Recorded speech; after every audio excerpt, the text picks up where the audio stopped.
ہندوستان کا طاہر تو کھلا ہوا زہریلا ناگ ہے، جس کو لوگ پہچان رہے ہیں، پہچانتے ہیں کہ وہ جب بولتا ہے تو زہر بولتا ہے، جب وہ بولتا ہے تو وہ آگ اگلتا ہے، جب بولتا ہے تو جہنمیوں کی بولی بولتا ہے۔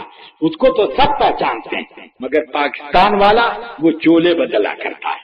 جب وہ غیر مقلدوں میں جائے گا تو غیر مقلدوں کی بولی بولتا ہے، جب سنیوں میں آئے گا تو سنیوں کی بولی بولتا ہے، جب شیعوں میں جائے گا تو شیعوں میں بولتا ہے۔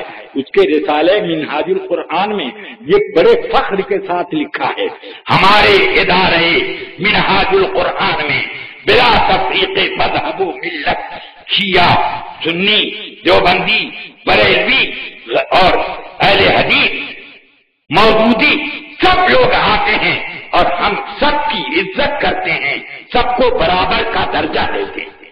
یہ کون لکھتے ہیں؟ یہ خود جناب طاہر القادری صاحب لکھ رہے ہیں۔ اب مجھے سمجھ میں نہیں آتا کہ یہ طاہر المادری ہیں کہ طاہر القادری ہیں، ان کو کیا کہا جائے کہ ادھر ادھر چوروں طرف کی باتیں کرتے ہیں۔ اب جب سنیوں میں آ جائیں تو اعلیٰ حضرت کا گن گاتے ہیں، اور جب صوفیوں میں چلا جائیں تو تصوف کا ایک طویل قصہ چھوڑ دیتے ہیں، اور جب سیاسیوں میں چلے جائیں تو پکے سیاسی نظر آئیں، جب وہ غیر مقلدوں میں چلے جائیں تو بس اس کے بعد عمل بالحدیث میں ان کی کوئی مثال نہیں ہے۔ شیعوں میں چلے جائیں تو یا حسین کہنے میں کوئی ان کی نظیر نہیں ہے، یہ کیفیت ہو جاتی ہے۔ اب جو لوگ اس طریقے سے اپنی روٹی سینکا کرتے ہیں ان کے بارے میں ہم کیا کہیں سوائے اس کے کہ ان سے کیا ہمارا لینا اور دینا۔ یہی وجہ تھی کہ جب اس نے اپنی کتاب لکھی اسلام میں فرقہ پرستی تو ہم نے مناظرے کا چیلنج ساؤتھ افریقہ میں دیا، اور اب جب علامہ ضیاء المصطفیٰ صاحب قبلہ پہلے ہم نے شرائط مناظرہ کے لیے دعوت دی، اس کے لیے وہ تیار نہیں ہوئے اور کہنے لگے کہ ہاں ہماری ہوگی مناظرہ اور جو کچھ ہم آپ کو سوالات کرنے کر لیں گے۔ تو اب گرے اسٹریٹ کی جامع مسجد جو ہے وہاں اس میں یہ بات طے ہوئی۔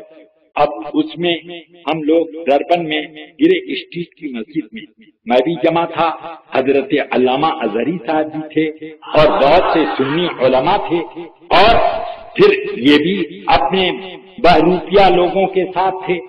اب اس کے بعد یہ طے ہوا کہ اب ہمارے اور آپ کے درمیان مناظرہ ہوگا، ہماری طرف سے ضیاء المصطفیٰ رہیں گے اور آپ کو اپنا اسلام ثابت کرنا پڑے گا، اور علامہ آپ کو کافر ثابت کریں گے۔ کہ مجھے اپنا اسلام ثابت کرنے کی کیا ضرورت؟ دیکھ لو میں لا الہ الا اللہ محمد رسول اللہ پڑھ رہا ہوں، لا الہ الا اللہ محمد رسول اللہ پڑھ رہا ہوں، بس یہی کہا۔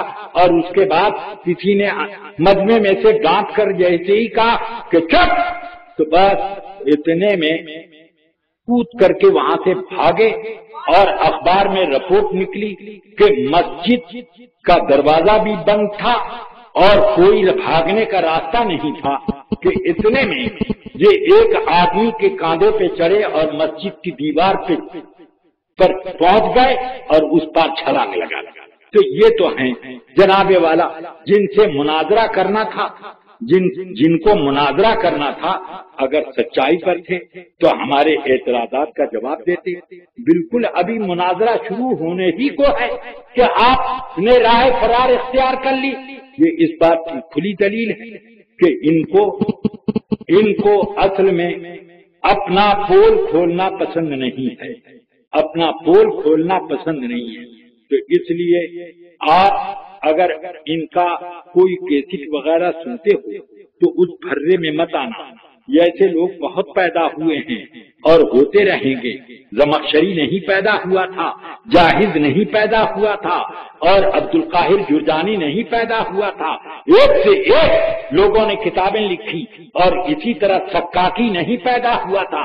ان لوگوں نے عربی ادب میں ایسے ایسے جوہر دکھائے، اور پھر ان لوگوں نے خوب اپنے نئے طریقے کے اسلام کو، معتزلیت کو بہت پروان چڑھایا، لیکن اس کے بعد رزلٹ کیا نکلا کہ وہ سب کے سب مٹی میں